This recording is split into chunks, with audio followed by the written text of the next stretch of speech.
نحمده ونصلي ونسلم على رسوله الكريم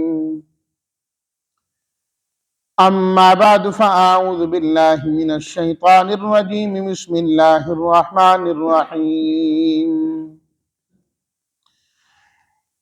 الذين استجابوا لله والرسول من بعد ما أصابهم القرح للذين أحسنوا منهم واتقوا أجر عظيم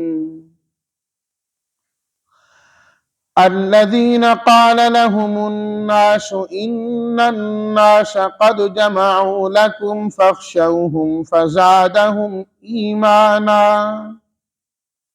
وقالوا حسبنا الله ونعم الوكيل صدق الله مولانا العظيم اللهم صل على سيدنا ومولانا محمد وعلى آل سيدنا ومولانا محمد وبارك وسلم استجابو جنہوں نے قبول کیا، بات کو مان لیا، اصابہ پہنچا انہیں، القرح زخم، تازہ زخم پہنچا،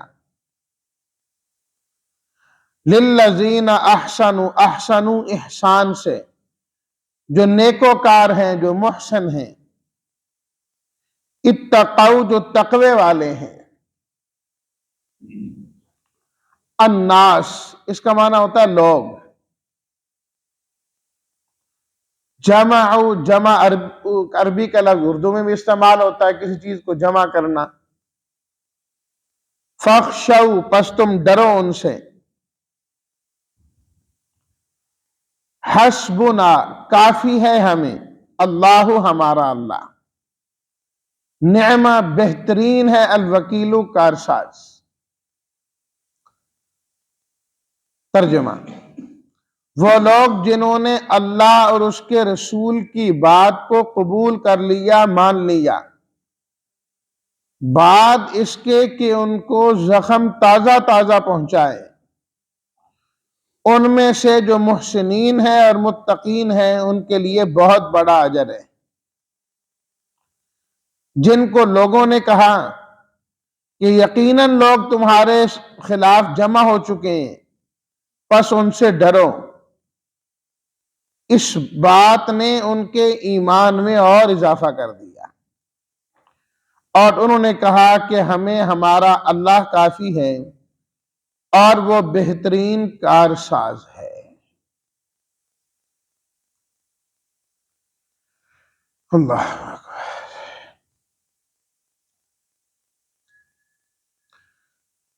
ان آیات میں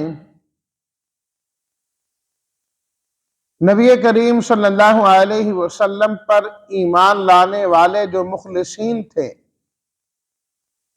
صحابہ کرام رضوان اللہ تعالی علیہم اجمعین جن کو کہا جاتا ہے، ان کی اللہ تعالیٰ نے تعریف اور خوبی بیان فرمائی۔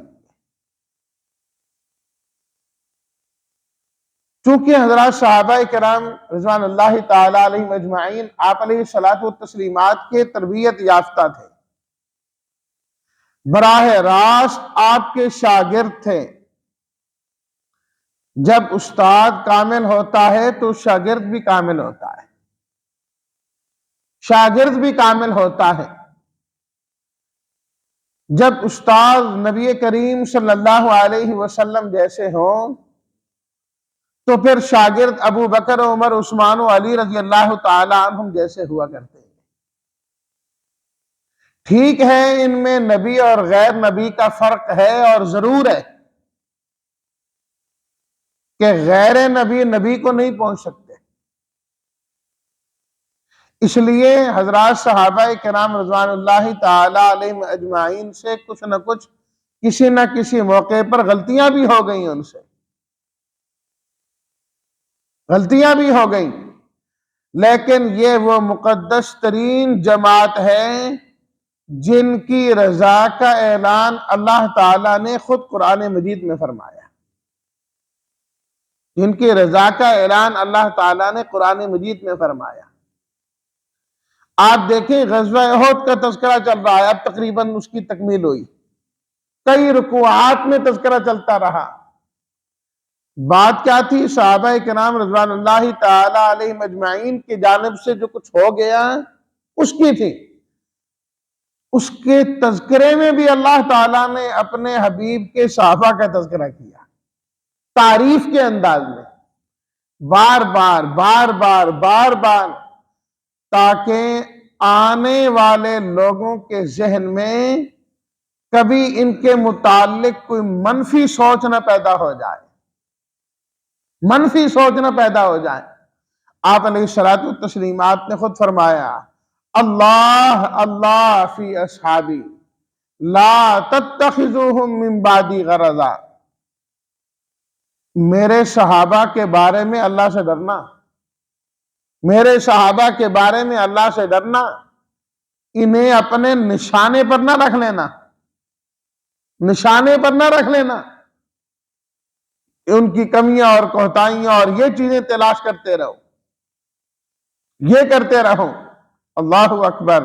فمن احبہم فبحبی احبہم ومن ابغضہم فببغضی ابغضہم، فرمایا جس نے ان سے محبت کی اس نے حقیقت میں مجھ سے محبت کی، کیونکہ یہ میرے صحابہ ہیں، میری محبت کی وجہ سے اس نے ان سے محبت کی۔ ومن ابغضہم، اور جس نے ان سے بغض رکھا، فببغضی، تو میں یہ سمجھوں گا اس کے دل میں میرا بغض ہے، اس لیے میرے صحابہ اس کو پسند نہیں، اس کے دل میں فرمایا میرا بغض۔ اور ایک روایت میں فرمایا جس نے ان سے محبت کی اس نے مجھ سے محبت کی، فرمایا جس نے مجھ سے محبت کی اس نے اللہ سے محبت کی، اور فرمایا جس نے میرے صحابہ سے بغض رکھا اس نے مجھ سے بغض رکھا، اور جس نے مجھ سے بغض رکھا فرمایا اس نے اللہ سے بغض رکھا۔ تو اس لیے حضرات صحابہ کرام رضوان اللہ تعالی علیہم اجمعین کے بارے میں کبھی منفی سوچ ذہن میں آنی ہی نہیں چاہیے، آنی ہی نہیں چاہیے، یہ ایمان کے لیے خطرہ ہے، خطرہ ہے ایمان کے لیے۔ آپ علیہ الصلوۃ والتسلیمات نے ایک موقع پر ارشاد فرمایا صحابہ کرام سے رضوان اللہ تعالی علیہم اجمعین کہ جب تمہاری آپس میں کوئی بات ہو جائے نا، ظاہری بات ہے بندے میں کچھ ناراضگی بھی کبھی کسی موقع پر ہو جاتی ہے، آپس میں بات بھی ہو جاتی ہے، فرمایا کہ مجھ تک اس خبر کو لانے کی ضرورت نہیں ہے، مجھ تک اس خبر کو لانے کی ضرورت ہی نہیں ہے، اپنے تک رکھو، میں چاہتا ہوں میں اس دنیا سے جاؤں، میرا سینہ تمہارے متعلق صاف ہونا چاہیے، صحیح گمان کے ساتھ میں جانا چاہتا۔ اللہ اکبر۔ تو لہٰذا ایسی چیزیں پڑھنا جس سے انسان کے دل و دماغ میں ان کے متعلق کوئی چیز بیٹھے، وہ پڑھنا ہی جائز نہیں ہے، وہ پڑھنا ہی جائز نہیں ہے۔ اور بلکہ روایات میں آتا ہے کہ ایک موقع پر ایک جنازہ لایا گیا آپ علیہ الصلوۃ والتسلیمات کی موجودگی میں، اور عرض کی گئی آپ جنازہ پڑھا دیں، فرمایا میں جنازہ نہیں پڑھاتا۔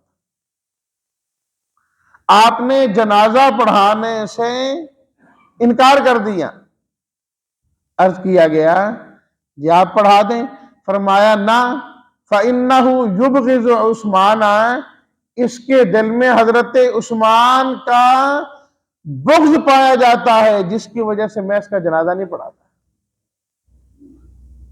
آپ نے پسند ہی نہیں کیا، پسند ہی نہیں کیا جنازہ پڑھا، جبکہ آپ نے خود فرمایا تھا جو فوت ہو جائے مجھے بتا دیا کرو میں جنازہ پڑھاؤں گا۔ فرمایا جنازہ چونکہ دعا ہے تو میری دعا کی وجہ سے قبر روشن ہو جاتی ہے، اللہ روشنی کر دیتے ہیں، اس کا بھلا ہو جاتا ہے۔ تو تدفین کر دی نا ایک صحابی کی، رات کو فوت ہوئے، آپ نے فرمایا وہ نظر نہیں آئے۔ اللہ اکبر۔ ایک روایت میں آتا ہے کہ وہ ایک حبشی لڑکا آتا تھا، ایک روایت میں آتا ہے وہ ایک خاتون آتی تھی جو مسجد سے جو نا تنکے شنکے اٹھاتی تھی، مسجد کی صفائی کرتی رہتی تھی، کئی دن آپ نے نہیں دیکھا، آپ نے فرمایا وہ ایک مسجد کی صفائی کے لیے وہ کدھر گئے؟ مسلم شریف میں روایت موجود، بتلایا گیا کہ وہ اس کا تو انتقال ہو گیا۔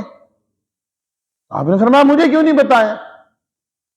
جی رات کا وقت تھا تو ہم نے کہا آپ کو تکلیف ہوگی تو ہم نے جنازہ پڑھ کے تدفین کر دی۔ آپ نے فرمایا نہ، مجھے قبر بتاؤ، ان کی قبر کہاں ہے؟ آپ علیہ الصلوۃ والتسلیمات تشریف لے گئے قبر پر، بتلایا گیا کہ یہ ہیں۔ آپ علیہ الصلوۃ والتسلیمات قبر مبارک پر بیٹھ گئے، کافی دیر آپ کچھ پڑھتے رہے، دعا کرتے رہے۔ صحابہ کرام فرماتے ہیں کہ ہمیں یوں لگا جیسے آپ کسی سے بات کر رہے ہیں۔ فارغ ہو کر آپ علیہ الصلوۃ والتسلیمات تشریف لائے، فرمایا کہ جب کوئی فوت ہو جائے نا مجھے بتلا دیا کرو۔ قبر تو جو ہے نا یہ اندھیری ہوتی ہے، میری دعا کی برکت سے اللہ اسے روشن کر دیتے ہیں۔ فرمایا میں ابھی گیا، میں نے دعا کی ان کے لیے، اللہ نے قبر روشن کر دی۔ اور قبر کیا روشن کی؟ اللہ نے میرے اور ان کے درمیان کے جو پردے ہیں نا وہ پردے ہٹا دیے۔ براہ راست میری ان سے بات ہوئی تو میں نے ان سے پوچھا کہ یہاں سے جانے کے بعد کون سا نیک عمل ہے جس کا ثواب آپ نے بہت زیادہ پایا ہو، جس کا ثواب آپ نے بہت زیادہ پایا ہو؟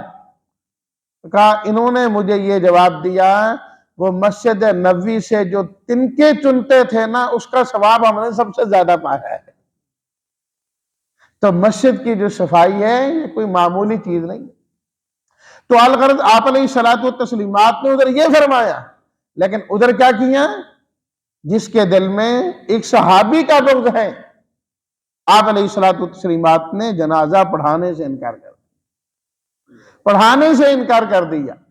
تو اس واسطے اپنے دلوں کے اندر ایمان والوں کی محبت رکھنی ہے، ایمان والوں کی محبت رکھنی ہے۔ انصار کی تعریف قرآن مجید میں اللہ تعالیٰ نے باقاعدہ طور پر فرمائی۔ انصار کی سورہ حشر ہے نا، مشہور سورہ جس کی آخری آیات هو اللہ الذی لا الہ الا، اس کے پہلے اللہ تعالیٰ نے انصار اور مہاجرین کی تعریف کرتے ہوئے ان کی ایک دعا کا ذکر کیا، ایک دعا کا ذکر کیا، اور اس دعا میں کیا ہے؟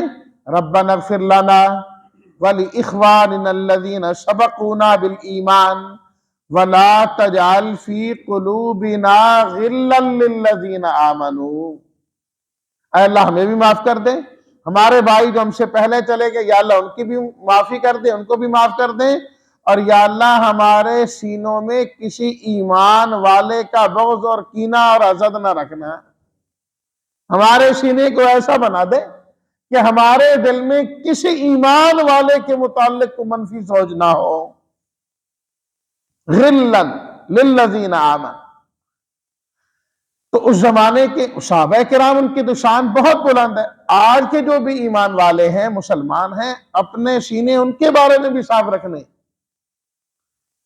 صرف یہ نہیں کہ ایمان والوں کے حق میں ہم نے صرف نعرہ لگا دیا، جس طرح میں نے پہلے ذکر کیا دعا میں کہ 5 فروری یوم کشمیر منایا جاتا ہے پوری دنیا میں، پوری دنیا کے اندر۔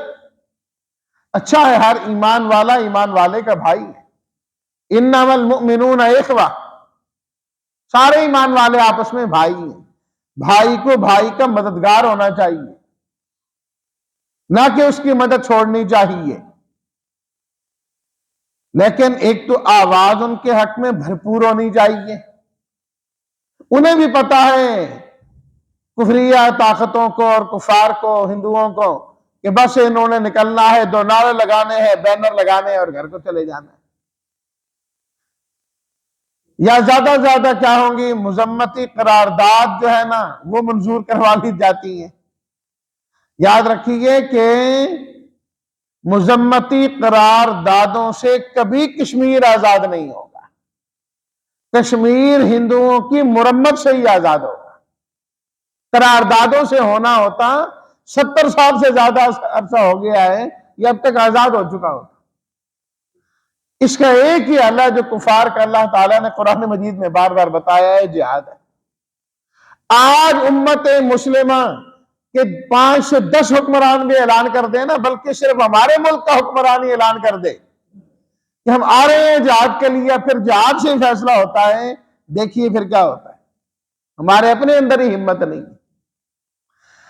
اللہ اکبر۔ اور صحابہ کرام رضوان اللہ تعالی علیہ اجمعین کی ہمت، اللہ اکبر، وہ ان آیات میں اللہ تعالیٰ نے ان کی ہمت کی تعریف بیان فرمائی، جو آیات آج ہم نے پڑھی ہے، کہ جب معلوم ہوا کفار دوبارہ حملہ کرنے کے لیے تیاری کر رہے ہیں، غزوہ احد کے بعد مسلمان زخمی ہیں، شہید ہو گئے ہیں، اللہ اکبر، لیکن جب پھر اعلان ہوا کہ کافر تیاری کر رہے ہیں، وہی زخم خوردہ مسلمان پھر سے کھڑے ہوں گے، جو اپنے سہارے نہیں چل سکتے، دوسرے کے سہارے چلتے ہیں، وہ بھی کھڑے ہو گئے، کہنے لگے ہم جائیں گے لڑنے کے لیے، اتفاق کے لیے۔ زخم آنا یہ ہوتا رہتا بھائی، میدان میں شاہ سواری گرتے ہیں نا، بزدلوں کا کیا کام ہے، کون جاتے ہیں؟ فرمایا ہم جائیں گے، یہ ہوتا رہتا ہے۔ تو اللہ تعالیٰ نے ان کی تعریف کی، الذین استجابوا للہ والرسول من بعد ما اصابہم القرح، زخم کھانے کے باوجود بھی اللہ اور اس کے رسول کے حکم کو ماننے کے لیے تیار کھڑے ہو گئے، ہم دوبارہ لڑنے کے لیے جاتے ہیں۔ فرمایا کہ جو نیکوکار اور متقی لوگ ہیں، ان کے لیے تو اللہ نے بہت بڑا اجر رکھا ہے، یہ سارے ہیں نیکوکار اور متقی ہیں، کہ جب ان سے کہا گیا کہ لوگ تمہارے خلاف پھر سے جمع ہو گئے، دوبارہ تیاری کر رہے ہیں، ان سے ڈرو، اب تو تمہیں نہیں چھوڑ کے جائیں گے، فزادہم ایمانا، تو اس بات نے ان کے ایمان میں اور اضافہ کر دیا۔ ہمارے خلاف لوگ جمع، یہ دلیل ہے اس بات کی کہ ہم حق پر ہیں، ہمیشہ حق والوں کا ہی مقابلہ کیا جاتا ہے۔ رہے یہ کہ کفار بہت زیادہ ہیں دنیا میں، ہاں کوئی پرواہ نہیں، حسبنا اللہ و نعم الوکیل، ہمارا اللہ ہمیں کافی، ہم بندوں سے نہیں ڈرتے، کفریہ طاقتوں سے نہیں ڈرتے۔ آئندہ آنے والی آیات بھی اسی مضمون کے ساتھ ہی متعلق ہیں، انشاءاللہ تفصیلی بات میں۔ یہ غزوہ مستقل ایک تھا، غزوہ حمراء الاسد جسے کہا جاتا ہے، اس کے متعلق یہ آیات نازل ہوئی ہیں۔ انشاءاللہ کل کے درس میں مزید وضاحت کے ساتھ میں عرض کروں گا۔ اللہ تعالی ہم سب کو اللہ اور اپنے رسول کی بات اخلاص کے ساتھ ماننے کی ہر وقت توفیق عطا فرمائے۔ وآخر دعوانا ان الحمدللہ رب العالمین۔